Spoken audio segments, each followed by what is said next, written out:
you all, whatever your religion, to pray for me on the day of my coronation. And as the storms of cheering surge with the approaching procession along the river, here, in contrast, the Abbey holds its ancient peace.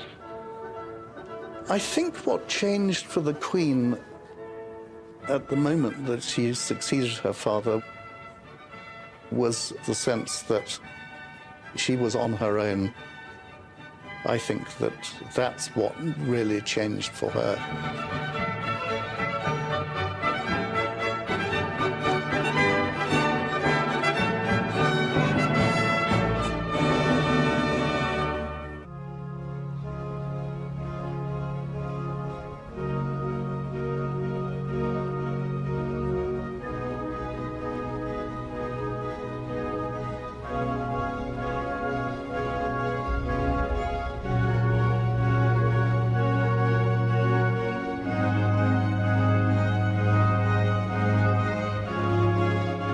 The Duke of Edinburgh comes to vow lifelong allegiance to his Queen.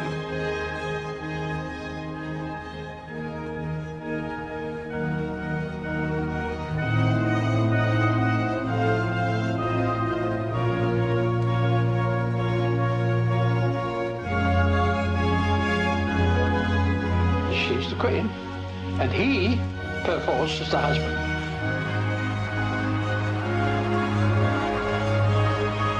So what does the husband do?